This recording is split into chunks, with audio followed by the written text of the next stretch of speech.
I can say that. God, can you imagine being that rich? You can have a solid gold thing. You like give it to your friends. Like, I can't have this. Shut up, I'm rich. And they begin to do a dance, and he's still kind of confused as to why there's nobody here for a New Year's party. And they say it's a tango. It's not a tango. I'm looking at this. It's not. It's like a waltz. I was like, this is not a tango. It doesn't have anything to do with the plot, but I was just like thrown off by it. I was like, this feels wrong. There's Uh, nothing like tile for tango. oh, yes, except they're not tangoing. There's nothing like tile for a waltz. I guess it doesn't fit as well. There's For a nothing like nice wood for a waltz. There you go. She reveals that nobody is coming to this party. It's just them. Of course, it's just them. Why wouldn't it be? And she gets very possessive and very touchy feely with him. And he immediately is like, I don't know. Wait, no. Like, I didn't sign up for this. They have a fight about his autonomy, and he storms out. He's like, I'm done. Like, no. This has been too much. I'm good. I don't need to do this anymore. This is crazy. So he runs off to his old pal Artie, another starving artist type. He also works in film.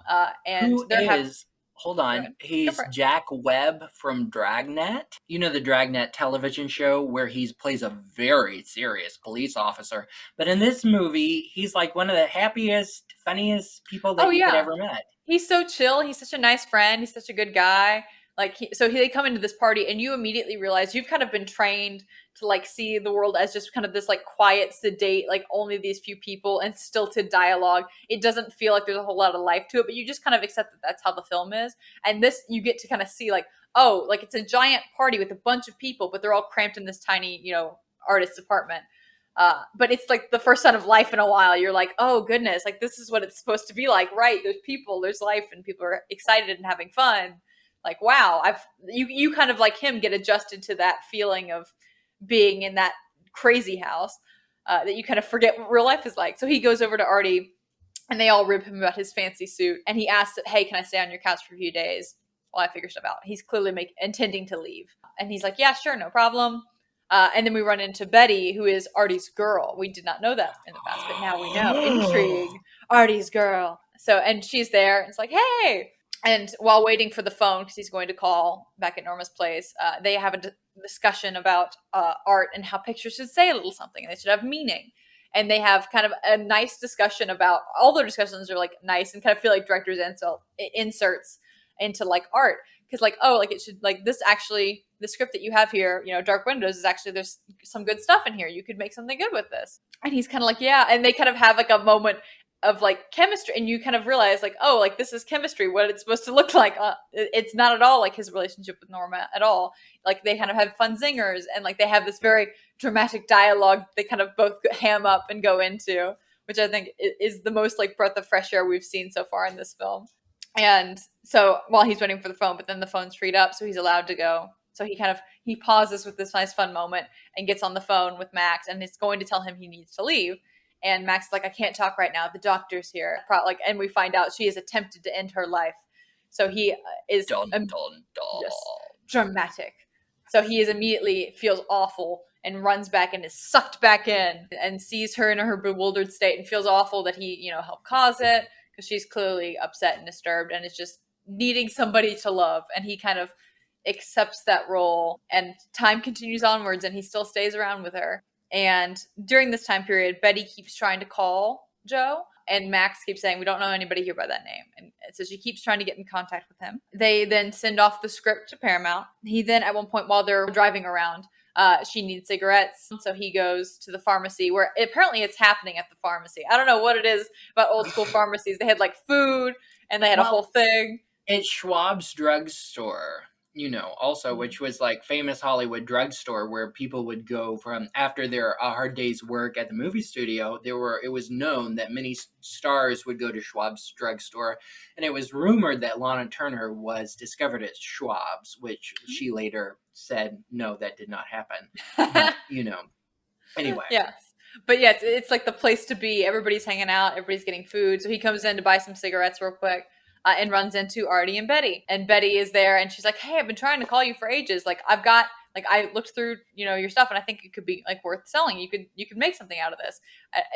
She has got a great line. Like, I've got 25 pages and a pretty good character for the lead. Like, it feels very like almost like His Girl Friday-esque of banter. Like you kind of feel like they kind of fall into that together a little bit. There's a real like, hey, I think this could work. But he's like, no, I'm not a writer anymore. I'm kind of done. So, and she's like, come on.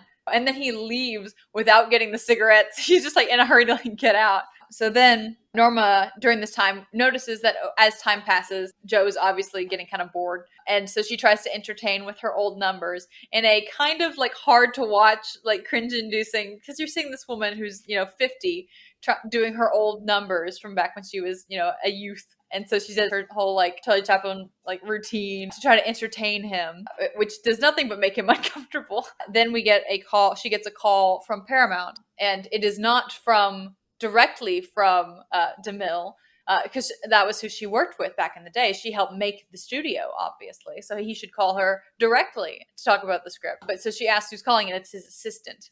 And so she's affronted, like she did not expect to be insulted like that by an old friend. And she's like, I will not answer the phone. He will sweat it out and, wait his time. So she waits approximately about 3 days, which is of course enough time to sweat it out. That's very much like me. I'll make them wait for it. 3 days later. All right, I'm here. So she shows up with her car and Max and Joe to the lot at Paramount. They won't let her in. And then she's like, I helped make Paramount Studios. So of course you have to let me in. So they get a call, and like she recognizes the guy at the gate, and like they let her in. They let Cecil DeMille know, hey, Norma's coming in, and he's like, why? So he's a little confused by that, and so is trying to figure out why she's coming in. He's in the middle. He's playing himself, by the way, in case you didn't know. So they're in the middle of shooting for a picture, and he's a little Samson confused. and Delilah. Okay, yes, they're shooting Samson and Delilah. No, feel free to shout out with your own things, because I took notes, but I didn't take everything. And it was very interesting because they had actually, I think they had wrapped a few weeks before Sunset Boulevard started shooting, but they brought it back with some of the stars that you can see in Sunset Boulevard watching Cecil B. DeMille direct Samson and Delilah. Anyway, it's great. Continue. I'm so sorry. It's good. It's a fun, like that's one of the things, we'll talk about it later, but it's another like kind of fourth wall thing that you're like, wait, it's weird, but it's great. So he immediately comes like, Norma, and like at first people are like, wasn't she like awful like back in one of the guys on set was like, wasn't she like a terror to work with? And he's like, no, not at the beginning. Like when she was young and ambitious and like amazing, had a lot of spunk, she was great to work with. It was just towards the end that she kind of became a monster to deal with, but that's not even on her all the way. Like he's kind of trying to forgive her kind of behavior because it's just kind of how it ended up going. And what is the quote? Like 12 press agents working overtime can do terrible things to the human spirit. One of my favorite quotes. Yes. In that film, because it's so true. It is true. And like, we'll talk about that after the summary, but like, so he kind of laments over, her and what she used to be back in the day.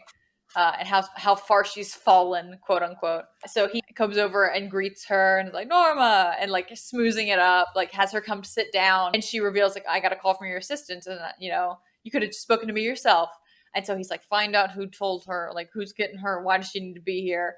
And it's like, oh, come sit down in my chair. While this is happening, Max and Joe are sitting outside by the car, and Joe notices that Betty is working in the reader's room, and is like, oh, and like goes to talk to her real quick and tells her like, hey, you can have my script. If you've got something to work with, you can use it. Feel free. And she's like, I appreciate it, but I'm not quite good enough to do this on my own. I'm just kind of starting out as a writer. I want to be a writer, but I need help to get this thing off the ground. And he's like, sorry, can't help you. Sorry, but here, you can have it. Go for it.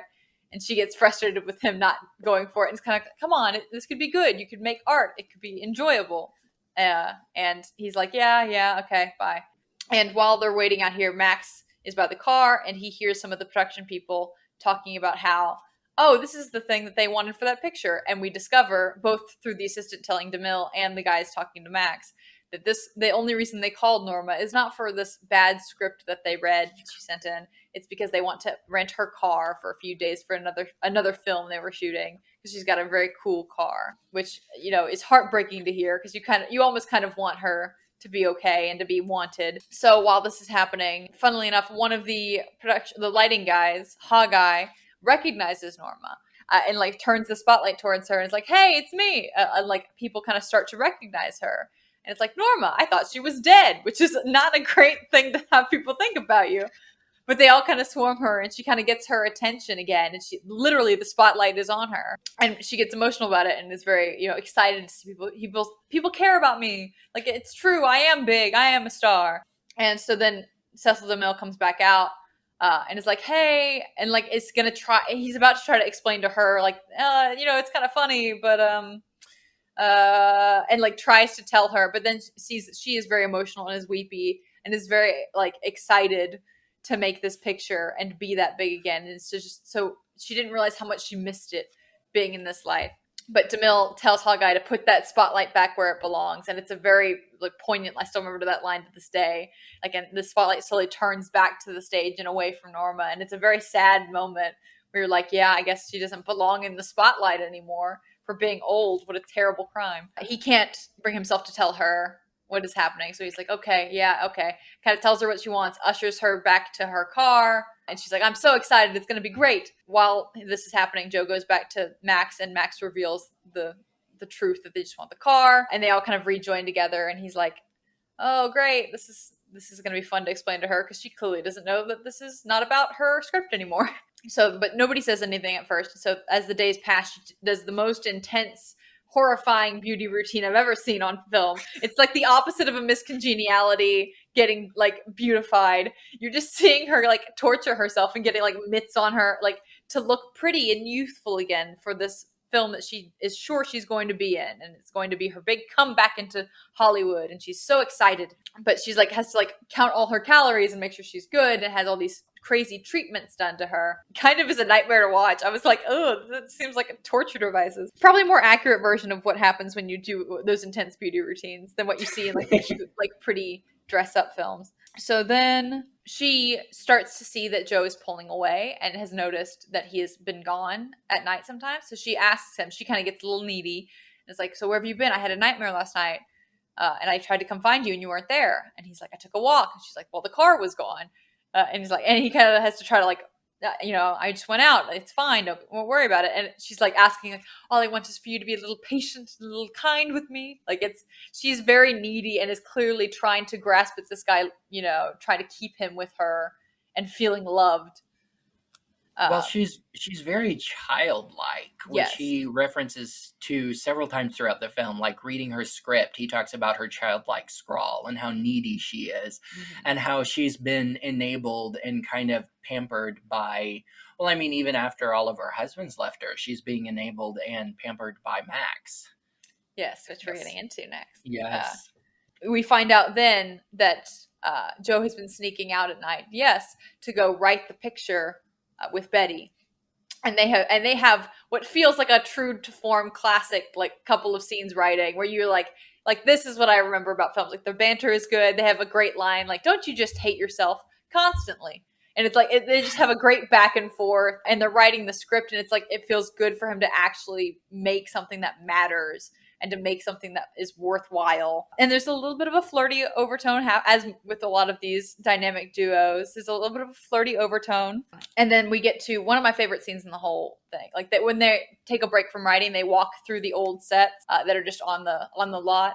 And they have a discussion, and Betty reveals kind of like her past with films. And like she's a third generation film buff. Like her family has all worked in films. And she desperately, when she was younger, wanted to be an actress. So she did like a lot of classes and did like a screen test, and they hated her nose. They said her nose was like, it's terrible, it's not going to work. So she's like, okay. So she gets a nose job. And then so they love her nose. They couldn't stop raving about her nose in the test screenings. But then they didn't like her acting.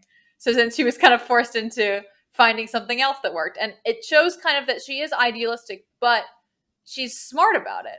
She's pragmatic with her goals. She clearly, you start to see the difference between both Betty and Norma. Norma loves films because of what they give her. It's very egocentric. It's not about a love of the art. It's about a love of her in that art. And you see Betty clearly loves films and is willing to do anything to work in them, even if it doesn't mean what she wanted originally. And she expresses that she loves being behind the camera. And you kind of feel, it feels very like a director talking to you in the back. Like this is me talking to the audience kind of about like the love of working behind the camera and working in this other life to make good art. And like you kind of see, okay, so she's not just like this idealistic young kid. She's also pragmatic about what she's doing. She's like, it didn't work out that way. It didn't work out that way. And I relate to that a lot. So like it kind of finding that way to do what you love, even if it means not the way you started out, and you kind of can't put yourself in